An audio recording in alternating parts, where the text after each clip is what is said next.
आ गए हैं तो इस राज्य को स्वीकार कीजिए।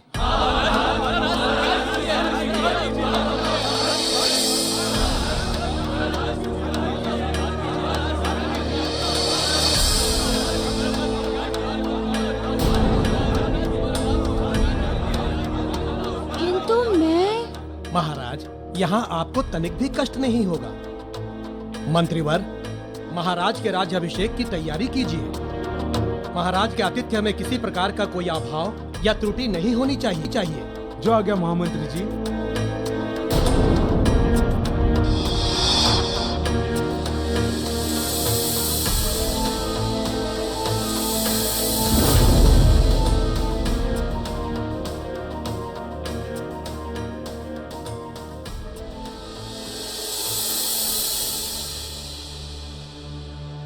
देवी, मुझे क्षमा करें। मैं इस भोजन को ग्रहण नहीं कर सकता। मैं इस भोजन का अधिकारी नहीं हूँ। आप मुझे अपना राजा समझ रहे हैं, किंतु सत्य यह है कि मैं यहाँ का राजा नहीं हूँ।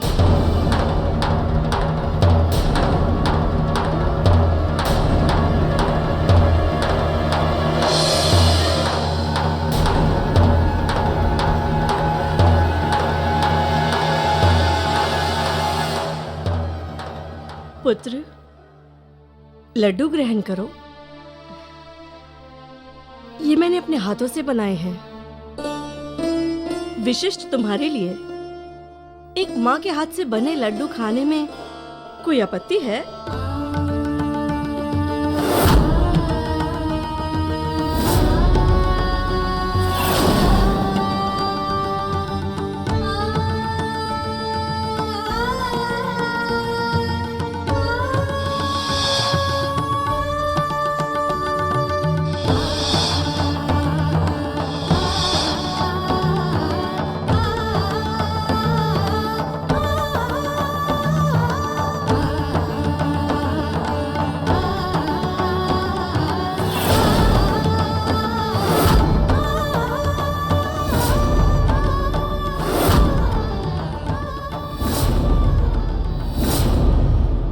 नहीं माता, एक पुत्र अपनी माता के प्रेम से बने लड्डू को ठुकराने का पाप कैसे कर सकता है?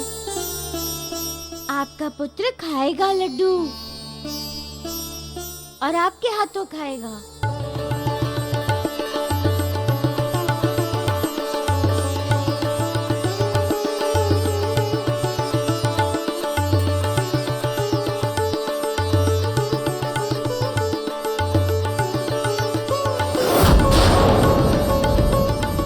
सैनिक, जाओ राज्य में सूचना दे दो कि महाराज ने भोजन ग्रहण कर लिया है। अब राज्य की प्रजा भी भोजन ग्रहण कर ले। जाओ। जी मंत्री जी।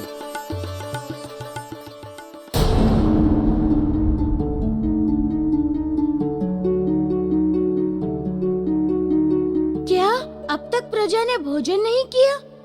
नहीं महाराज। पर क्यों? क्योंकि ये इस राज्य का नियम है। राजा के भोजन करने के पहले यहाँ की प्रजा भोजन ग्रहण नहीं करती।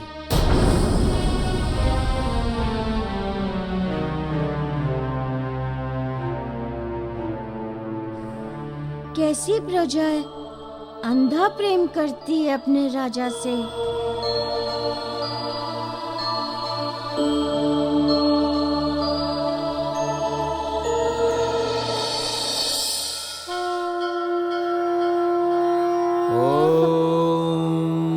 कच्छपो निधि नमो नमः। ओम नमो कूर्मरूपाय कूर्मनिधि शाश्वते सर्वकल्याणते कर्तुं कूर्माय नमो नमः।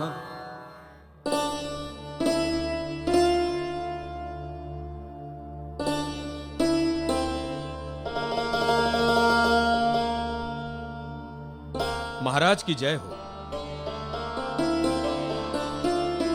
और सेनापति, क्या संदेशा लाए हो? मारुति अपने तीसरी परीक्षा के मार्ग पर अग्रसर हो चुके हैं, पर मुझे नहीं लगता वो इस परीक्षा में सफल हो पाएंगे। सेनापति, यह परीक्षा उसकी सबसे कठिन परीक्षा होगी। यह परीक्षा उसके अंतर्निष्ठ वृत्ति मोह की है, जिससे आज तक कोई भी प्राणी या जीव कभी भी विजयी नहीं हो सका है। वृत्तियां ही तो हैं जो मनुष्य के जीवन की सबसे बड़ी बाधक है। सेनापति, मनुष्य वृत्तियों का ही तो पिंड है।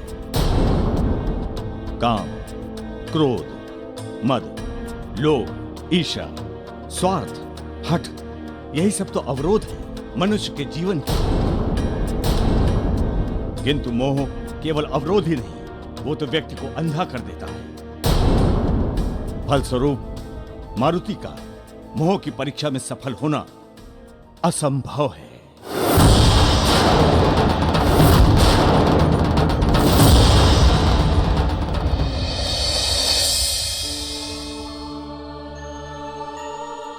यही संसार की नवनिधियां हैं तथा प्रत्येक निधि किसी न किसी योग्यता, सत्य अथवा ज्ञान को धारण करती है। गुरुदेव, इन नवनिधियों को प्राप्त करना कितना भी कठिन क्यों ना हो, मैं आपके आशीर्वाद से इन्हें प्राप्त करके ही रहूंगा। पुत्र हनुमान, तुम अष्ट सिद्धियों के साधक हो। अष्ट सिद्धियां इस संसार में कोई भी परिवर्तन कर सकती है।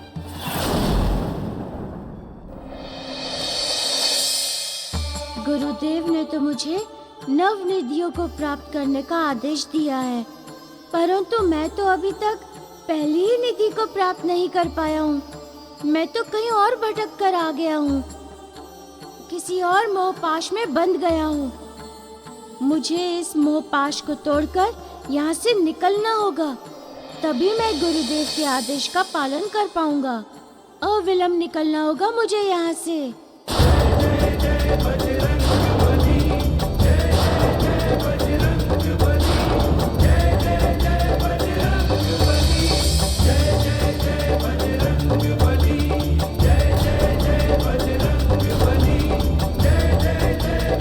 नारायण नारायण। इंद्रदेव, देखिए, प्रभु ने तो कच्छप राज के मोह जाल को नष्ट कर दिया एवं मोह के बंदी गृह से बाहर भी निकल आए।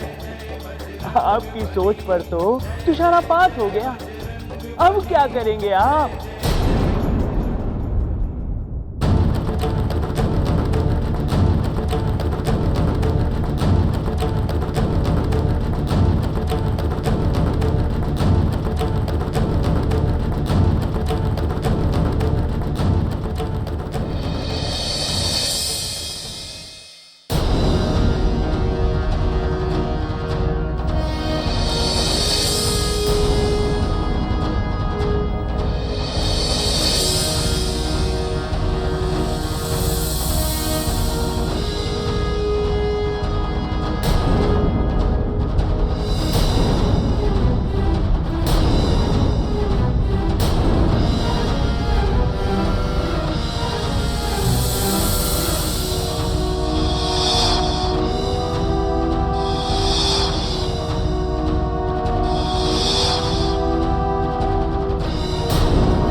देवर्षि, खेल तो पलट गया है। आपके प्रभु का राजमहल से बाहर निकलना सहज एवं सरल था, किंतु अब क्या? अब इन अश्रुओं की बाढ़ को, जो न केवल अश्रुओं की बाढ़ हैं, अपितु वृत्ति की भी, उसे कैसे पार कर सकेंगे आपके प्रभु? मत भूलिए देवर्षि, मत भूलिए कि आपके प्रभु ने पृथ्वी पर ही जन्म लिया है और पृथ्वी पर जन्म लेने वाला प्रत्येक जीव वृत्तियों का दास होता है। अतः वो भी इससे बाहर नहीं है, समझे?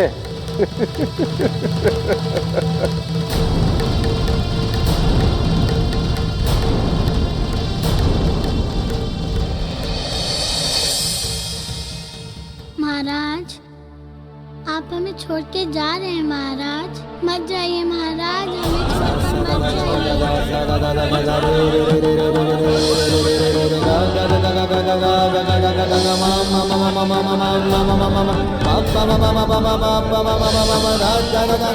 आप चले जाएंगे तो हम पुनः अनाथ हो जाएंगे महाराज। मत जाइए महाराज, मत जाइए।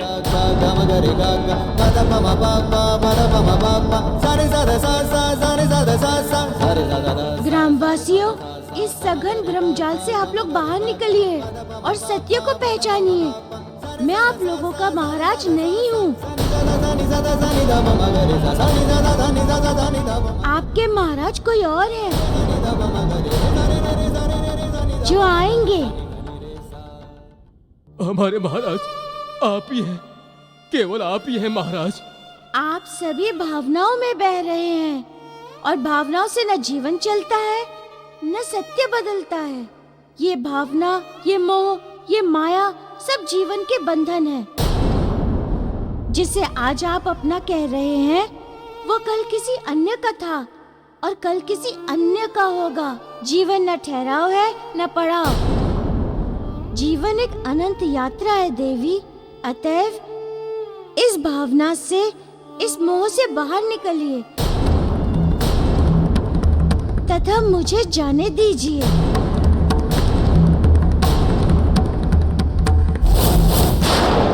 जीवन एक बहती धारा है, प्रकाश का एक पुंज है। अतएव मुझे जाने दीजिए।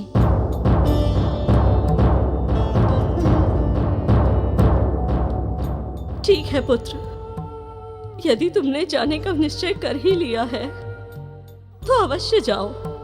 हमारे लिए तुम्हारे जाने का अर्थ है मृत्यु, और तुम्हारे जाने के बाद हम सब अपना जीवन त्याग देंगे। संभवतः यदि हमारे प्रेम में कोई खोट रह गया है तो जाओ, हम अगले जन्म में अपने निर्मल प्रेम को और भी सुगम करने का प्रयास करेंगे। जाओ पुत्र, जाओ।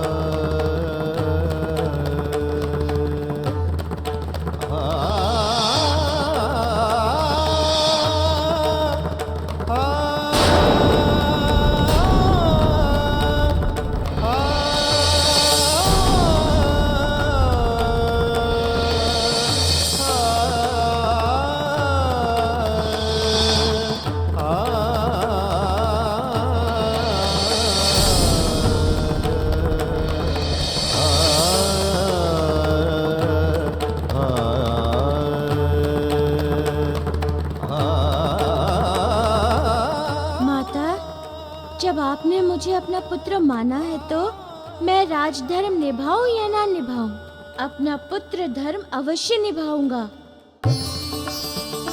और पुत्र का धर्म है माता को बिलखता छोड़कर ना जाना, ममता को ठेस ना पहुंचाना।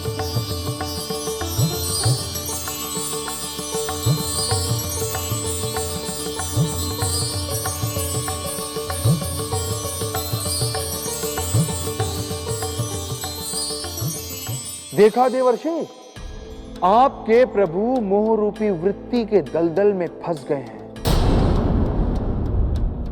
और दलदल की ये विशेषता होती है देवर्षि कि जो इसमें से जितना बाहर निकलने का प्रयास करता है वो उतने ही गहरे धंसता जाता है। अब आपके प्रभु मारुति का इससे बाहर निकलना संभव हो गया है। परिणाम स्वरूप कच्छप निधि को भी प्राप्त करना।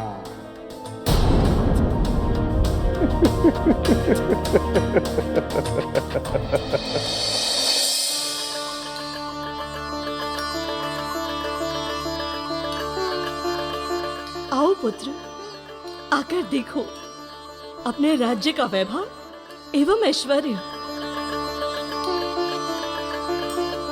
सैनिक, द्वार खोलो।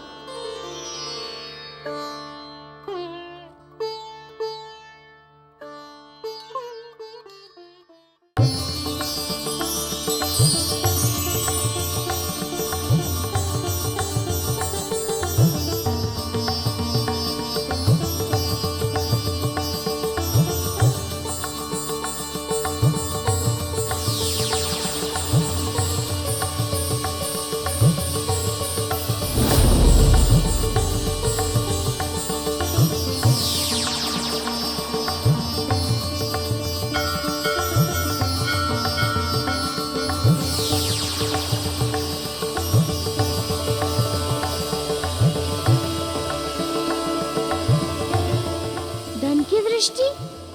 हाँ पुत्र,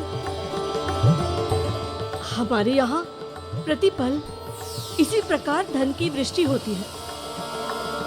हमारे राज्य में इतनी धन संपदा है जितना कि कच्छप निधि के पास भी नहीं। और अब ये सब तुम्हारा है। तुम सबसे वैभवशाली राजा हो इस संसार के।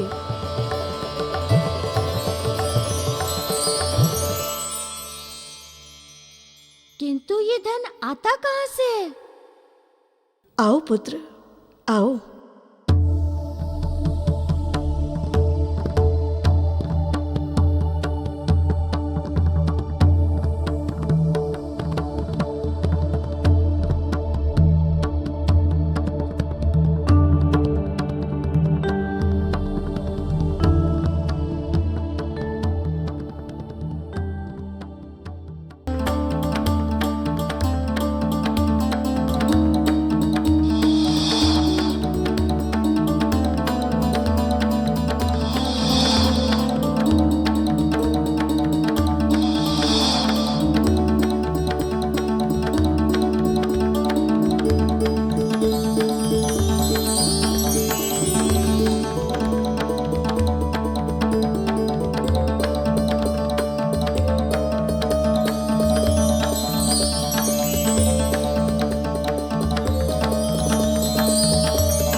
पुत्र, ये वृक्ष है, ये देता है। धन वृक्ष देता है? हाँ पुत्र, हमें ये वैभव ये वृक्ष देता है। और ये वृक्ष कोई साधारण वृक्ष नहीं है, ये एक कल्प वृक्ष है। मनोवांछित कामनाओं को पूर्ण करने वाला वृक्ष।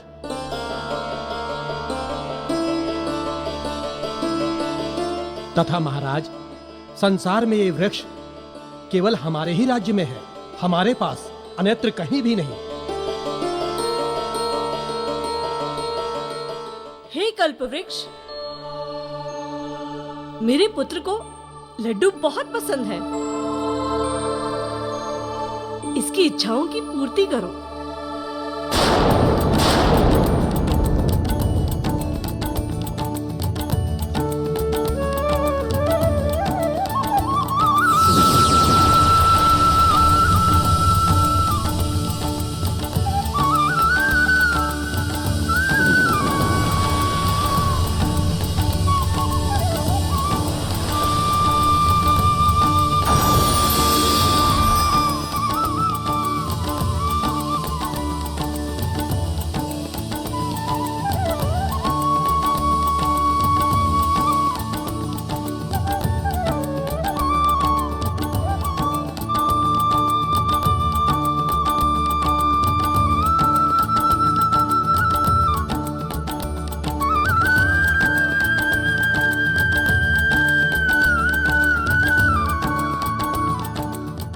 पुत्र।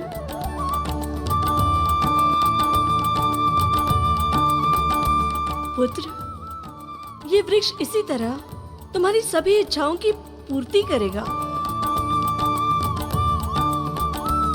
कभी भी किसी भी वस्तु का अभाव नहीं होने देगा।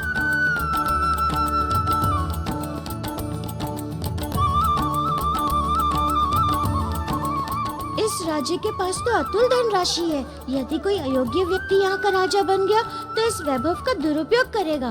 धन की सदुपयोगिता के लिए एक योग्य राजा की आवश्यकता है।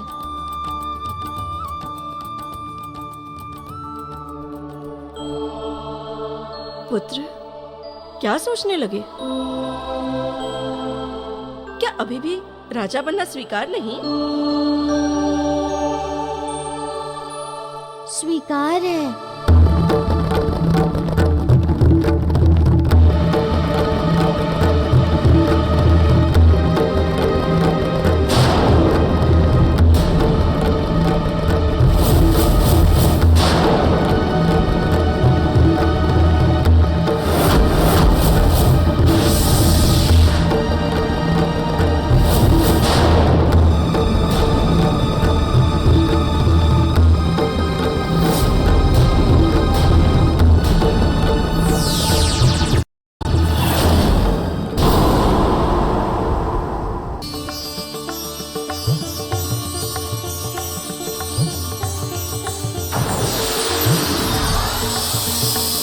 पुत्र, क्या अभी भी राजा बनना स्वीकार नहीं? स्वीकार है।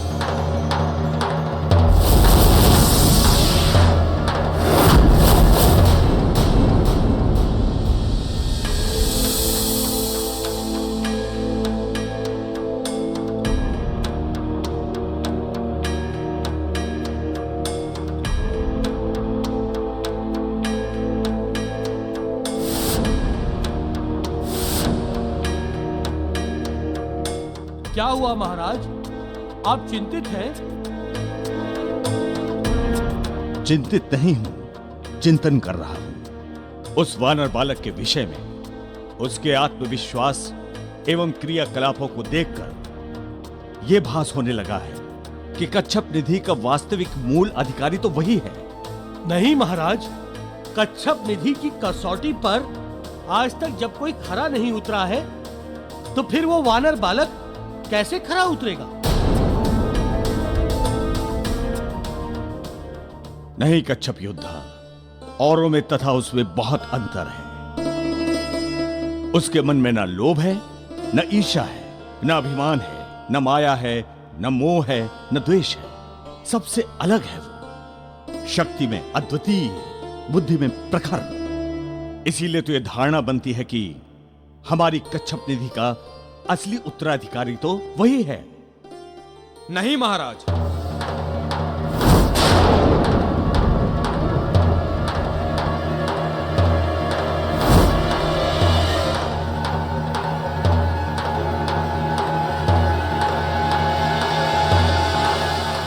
अब मारुति कच्छप निधि के योग्य नहीं रहा। क्या क्या कह रहे हो सेनापति? आंखों देखी सत्य कह रहा हूं महाराज। मारुति मोह की परीक्षा में असफल रहा। उसने उस राज्य की धन संपदा और कल्प वृक्षों की चकाचौंध देखकर वहां का राजा बनना स्वीकार कर लिया।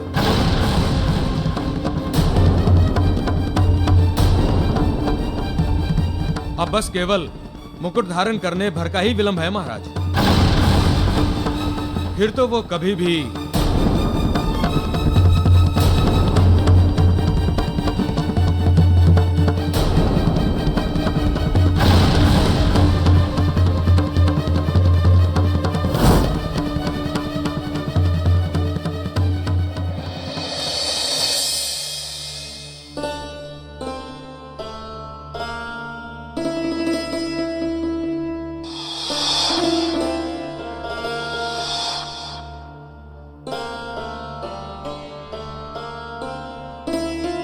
आओ पुत्र, आओ। ये देखो अपने राजसी परिधान, ये मुकुट, ये वस्त्र मैंने सब तैयार करवाए हैं।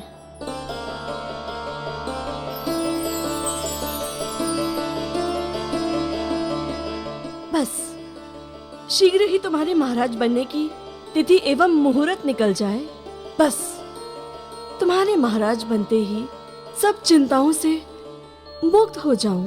राजमाता, कहिए महामंत्री जी, कब का मुहूर्त है? राजमाता, मुहूर्त तो कल का ही शुभ है।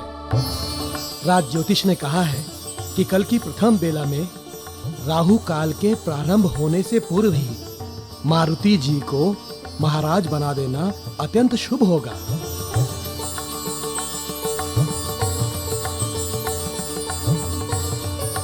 तो जाइए, जाकर संपूर्ण राज्य में घोषणा कर दीजिए। जी राजमाता।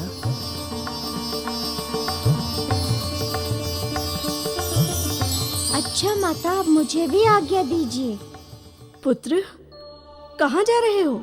जिस राज्य का राजा बनने जा रहा हूँ, उस राज्य के दर्शन करने जा रहा हूँ। उत्तम विचार है। जाओ पुत्र, जाओ।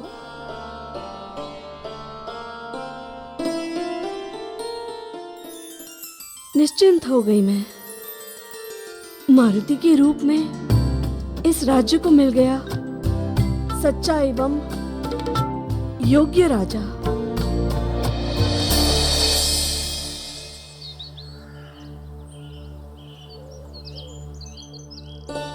मुझे इनके राज्य के राजा के लिए इनके मध्य से एक ऐसे योग्य एवं शक्तिशाली व्यक्ति का चयन करना होगा।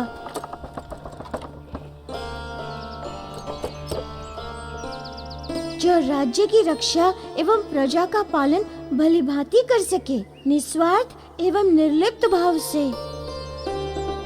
यदि ऐसा नहीं करूँगा तो ये भोले भाले लोग ऐसे ही किसी बाहरी अनजान व्यक्ति पर विश्वास कर उसे अपना राजा बनाते रहेंगे।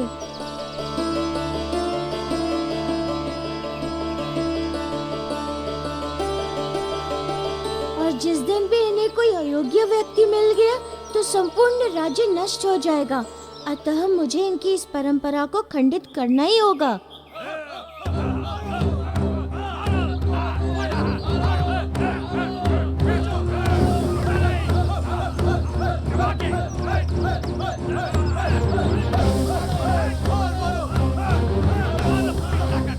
ये व्यक्ति तो बहुत ही वीर है, शत्रुओं से राज्य की रक्षा करने में समर्थ होगा।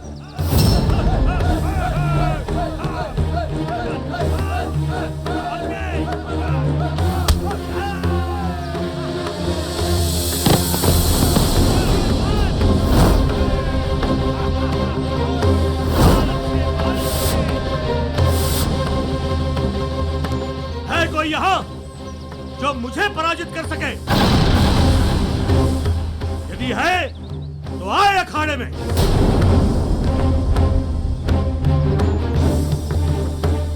नहीं नहीं, ये तो अहंकारी है।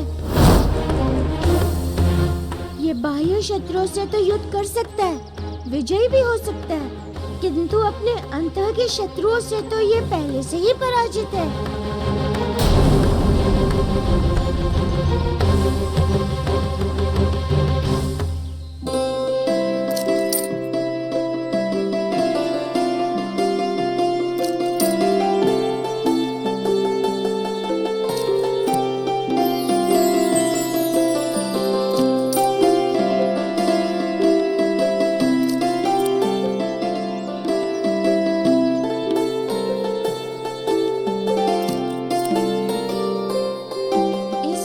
के पास धन तो है, परोपकार का भाव भी है, किंतु अंतर्दृष्टि नहीं है। तभी तो ये योग्य अयोग्य में भेद नहीं कर पा रहा, बस यशोगान हेतु दान दिए जा रहा है।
काका, बैलों के स्थान पर हल में आप जुते हुए हैं।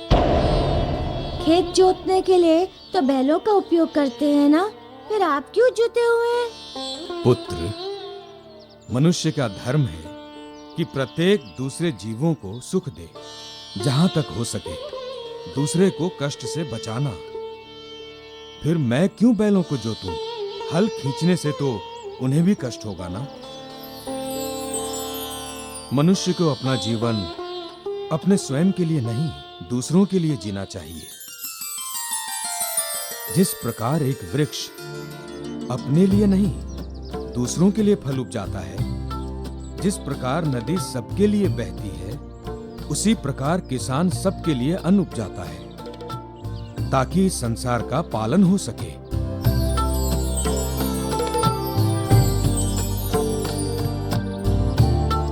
इस व्यक्ति में सूझ है, जीवन का सार समझता है।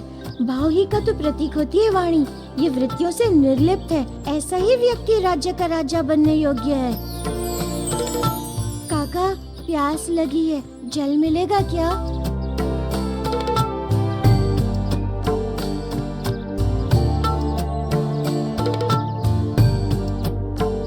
पुत्र, केवल जल ही क्यों?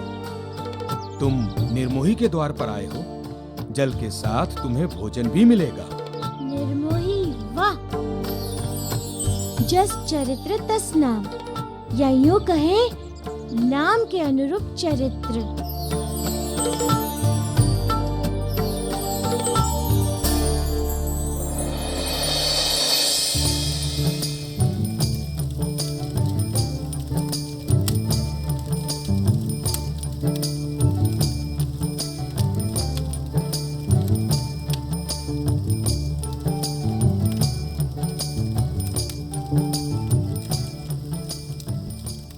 काका, क्या आप सदा सादा ही भोजन करते हैं? क्या कहना चाहते हो मारुति? ये मैं भी अन्य की भांति अपने इस बहुमूल्य जीवन को स्वादिष्ट भोजन की व्यवस्था में ही व्यतीत कर दूं? नहीं, मेरे कहने का अर्थ ये नहीं था। और होना भी नहीं चाहिए मारुति, क्योंकि ईश्वर ने ये मानव जीवन केवल दिवस गंवाए खाए के और रात्रि गंवाए सोए के लिए नहीं दिया है। इस जीवन का मूल उद्देश्य तो है परोपकार, परहित एवं दूसरों का पालन। संतुष्टि की जो मिठास होती है, वो क्षुधा पूर्ति के मिठास से कहीं अधिक बढ़कर होती है। और वो मिठास इन्हीं सबसे प्राप्त होती है मारुति।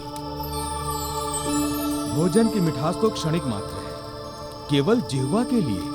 अच्छा काका, आप यहाँ अकेले रहते हैं तो आपके परिवार के अन्य सदस्य? मेरे परिवार में एक दो सदस्य थोड़े ना है मारुति। मेरा परिवार तो संपूर्ण राज्य है। संपूर्ण राज्य? किसान हूं ना, इसलिए खेती करके सबको पालने का दायित्व मेरे ही ऊपर तो है। अर्थात किसान धर्म का निर्वहन। और राजा का धर्म भी तो यही होता है, प्रजा का पालन।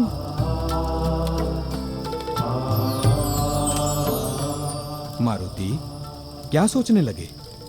सोच रहा हूँ कि आप यहाँ अकेले रहते हैं और आपको भय नहीं लगता? परिश्रम करके जीवन यापन करने वाले को भय नहीं लगता मारुति। और फिर भय तो स्वतः का जन्म दिया हुआ एक भाव मात्र ही तो है। उसे जन्म ही ना दो तो भय का भाव समाप्त। निर्मोही, आज हम तुम्हें जीवित नहीं छोड़ेंगे।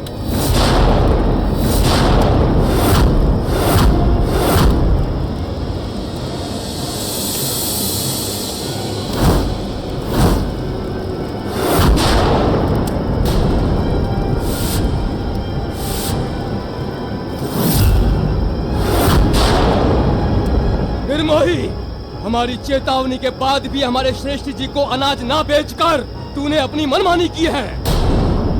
इसका तुम्हें दंड अवश्य मिलेगा।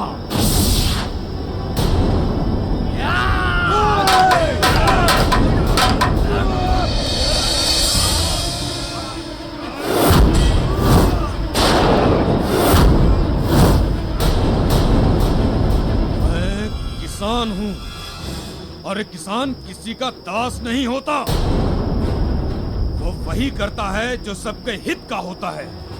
समझ गए तुम लोग? किसान यदि फसल उगाना जानता है तो वो फसल की तुम जैसे भक्षकों से रक्षा करना भी जानता है।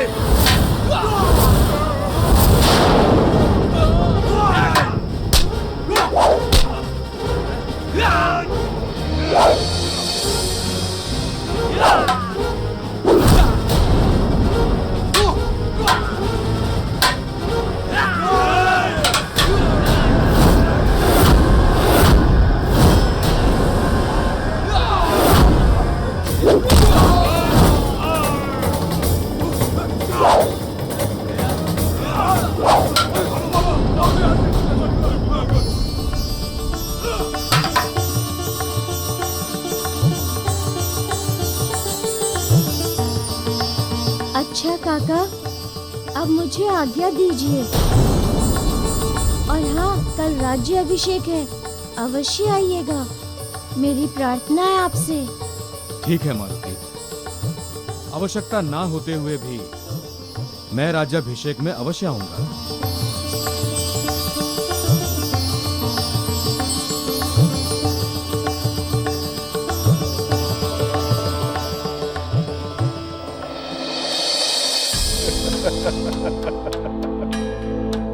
देवर्षि, आपके प्रभु तो पूर्ण रूपेण मोहग्रस्त हो चुके हैं।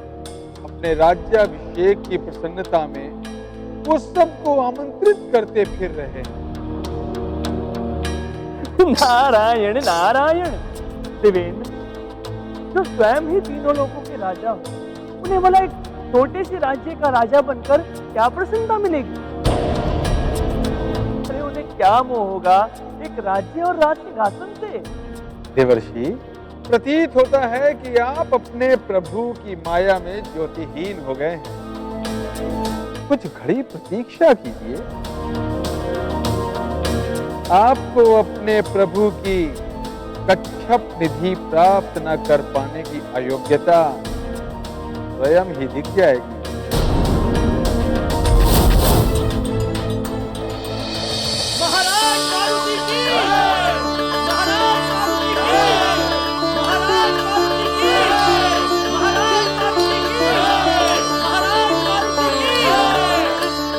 शांति शांति। सभासदों एवं प्रजाजनों, सदा से हमारे राज्य की ये परंपरा रही है कि राजा की मृत्यु के पश्चात उत्तर दिशा से आने वाला प्रथम व्यक्ति ही हमारे राज्य का राजा बनता है। इसी परंपरा का पालन करते हुए मारुति को अपने राज्य का राजा घोषित करने जा रहे हैं। महाराज की, महाराज की, महाराज की, महाराज मारुति की, महाराज मारुति की, महाराज मारुति की। रुक जाइए महामंत्री जी।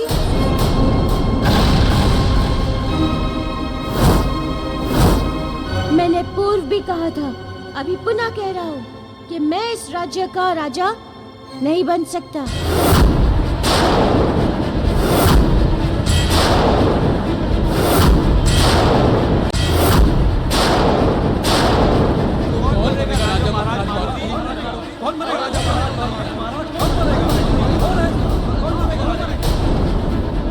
वो जो इस पद के सर्वाधिक योग्य हैं, और वो है किसान का कार्य करने वाले निर्मोही।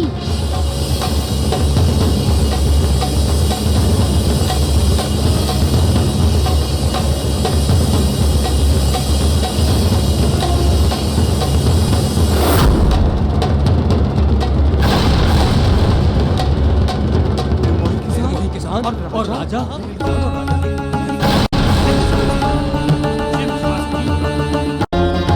तुमने तो स्वयं राजा बनना स्वीकार किया था और अब अस्वीकार क्यों कर रहे हो? जबकि राज्याभिषेक की सब तैयारियां हो चुकी हैं। मेरे राजा बनने की स्वीकृति के पीछे एक योग्य व्यक्ति खोजकर राजा बनाने की स्वीकृति थी, किंतु आप लोगों ने मुझे समय ही नहीं दिया। किंतु हमारे राज्य में राजा खोजने की परंपरा नहीं है। राजा स्वयं प्राप्त हो जाने की परंपरा रही है। हाँ पुत्र, इसी परंपरा के अनुसार तुम ही हमारे योग्य एवं कुशल राजा हो। नहीं राजमाता, ये आवश्यक नहीं है कि जो अब तक होता आया हो वो सदा हो ही। पुत्र, तुम्हारे कहने का आशय क्या है? केवल इतना कि किसी बाहरी व्यक्ति को आप राजा ना बनाएं। अपने राज्य के ही किसी योग्य व्यक्ति को आप राजा बनाएं।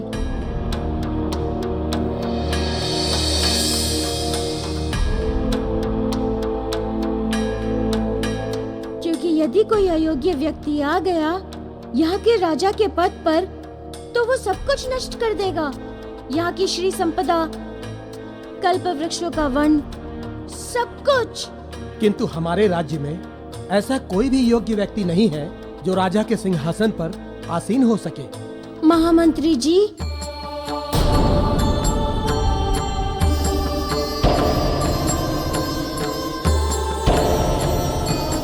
योग्य व्यक्ति है आपके राज्य में। मैं मिल चुका हूँ उससे। कौन है वो? आप ही के राज्य का एक किसान है माता, नाम है निर्मोही।